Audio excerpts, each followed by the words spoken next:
اور اینڈ پہ اس مفتی صاحب نے اس بندے کا ہاتھ چوما ہے. جو بندہ ڈینائل آف گاڈ کر رہا ہے, خدا کی توہین کر رہا ہے, اس کا ہاتھ چومنے والا اس پہ 295A لگتی ہے پاکستان کے قانون میں. سرکار جاوید اختر صاحب کے ساتھ جو ہے مناظرہ کیا اور آخر میں آپ ان کا ہاتھ ہی چوم کے چلے گئے. مطلب آپ یعنی کہ ایک اسلام میں وہ چیز ہے کہ جب کوئی دین لے آئے تو سب سے پہلے غسل کرے اور وہ ساری چیزیں, اور پھر آپ نے ایسے شخص کا ہاتھ چوما, یہ سمجھ نہیں آیا ہمیں. یہ پتہ نہیں ہاتھ چومنے والی بات کیسے چل گئی. سب سے پہلی چیز تو یہ ہے کہ میں نے ہاتھ نہیں چوما تھا. ہاں یہ ہے کہ ان کا ہاتھ اپنے سر پہ رکھا تھا. اس کی کیا وجہ ہے میں بتاتا ہوں انشاءاللہ. ہاتھ چومنے کا جہاں تک تعلق ہے تو اصل میں وہ وہاں سے جب ہم لوگ اٹھے اسٹیج سے تو اب بھیڑ آنے لگی, لوگ بات کرنے لگے, تو اب آواز ان کی سنائی نہیں دے رہی تھی مجھے, تو ان کو سننے کے لیے میں ایسا جھکا تھا.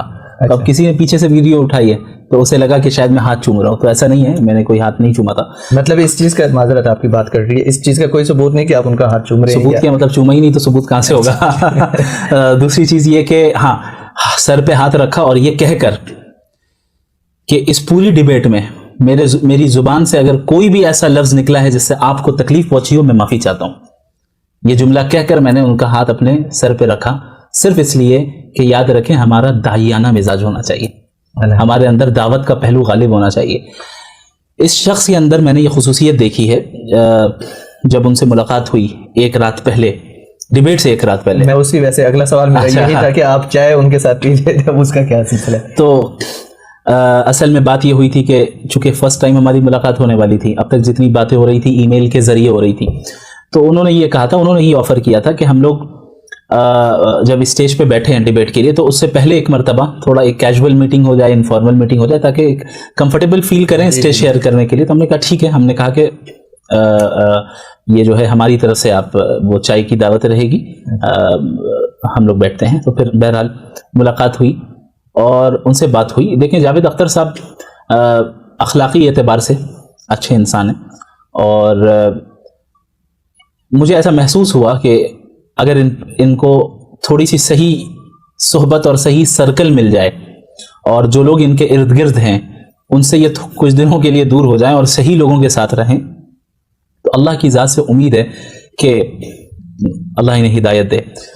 عموماً بعض جو ہیں ان کے اندر ایک لوگوں کے اندر سے خراب وائبز آتے ہیں, اچھے وائبز نہیں آتے ہیں. بعض ملحدین اتنے زیادہ اسلاموفوب ہوتے ہیں, تو وہ اسلاموفوبیا اور وہ نیگیٹو وائبز ان کے اندر سے نہیں آئے میرے پاس.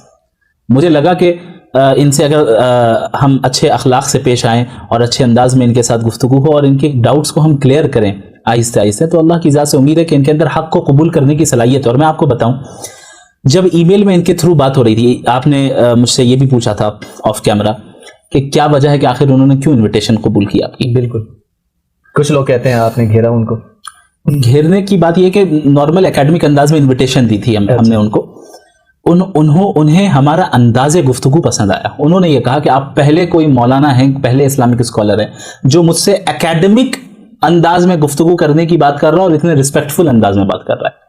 یعنی اب تک ان کا جو ایسا نہیں ہے کہ میں ہی ہوں, ظاہر ہے ایسے علماء ہیں جو بااخلاق ہیں, اکثریت ایسی ہے, لیکن ان کا جو جن علماء کے ساتھ یا جن علماء کہنا پتہ نہیں مناسب رہے گا, یعنی ریلیجیس پرسنالٹیز کے ساتھ ان کا جتنی ان کی ملاقات ہوئی ہے یا جتنا سابقہ پڑا ہے, تو ان کا ایکسپیرینس بہت خراب رہا ہے. ان کے ذہن میں یہ چیز تھی کہ بھئی یہ تو صرف مارنے کاٹنے والی باتیں کرتے ہیں, یہ تو صرف فوراً جو ہے فتوے لگاتے ہیں, فوراً جو ہے متنفر کرتے ہیں, ناراض ہو جاتے ہیں, چیختے ہیں, چلاتے ہیں.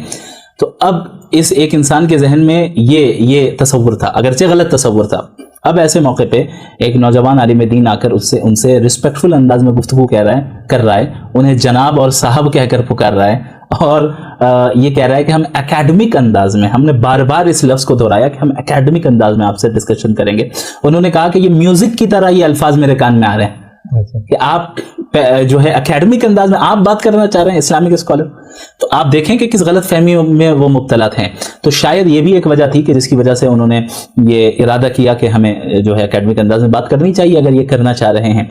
تو مجھے یہ چیز نظر آئی ان کے اندر کہ ان کے ساتھ داعیانہ پہلو ہونا چاہیے غالب. ان جیسے لوگوں کے ساتھ, ایسے بھی ملحدین ہیں بہت جن کے ساتھ تھوڑا سا جو ہے سخت پہلو ہی ہونا چاہیے, چونکہ وہ اپنے لمیٹیشنز کو کراس کر جاتے ہیں, اپنے حدود کو کراس کرتے ہیں, اور پھر وہ گستاخی تک چلے جاتے ہیں اور بہت ساری چیزیں کرتے ہیں. تو ظاہر ہے ایسے لوگوں کے ساتھ تو ایسے لوگوں کو تو میں کبھی نہیں کہوں گا کہ اگر برا لگا ہو تو معاف کر دیجیے گا, لیکن یہ ڈیپینڈ کرتا ہے کہ آپ کا جو مخاطب ہے جس کو آپ دین کی طرف دعوت دے رہے ہیں. دیکھیں مناظرہ وغیرہ سب اپنی جگہ پر, لیکن ان تمام چیزوں کا بنیادی مقصد یہ ہے کہ بندوں کو اللہ سے جوڑنا ہے. بالکل, بات تو دعوت پہ ہی آتی ہے نا, جیت ہار تو ہے نہیں. ظاہر ہے اب سامنے والے شخص کو کے تعلق سے ایک دائی کو یہ محسوس ہو رہا ہے کہ اس کے ساتھ نرم پہلو اختیار کرنا اس کو دعوت دینے میں زیادہ مفید ثابت ہوگا, تو میں وہ اختیار کروں گا. جہاں محسوس ہوگا کہ نہیں اس کے ساتھ سخت پہلو اختیار کرنا ہے, میں وہ اختیار کروں گا. اور نبی صلی اللہ علیہ وسلم کی زندگی اور انبیاء کی زندگی کو آپ دیکھیں تو دونوں پہلو آپ کو نظر آئیں گے. بعضوں کے ساتھ سختی کا معاملہ ہوا, بعضوں کے ساتھ نرمی کا معاملہ ہوا.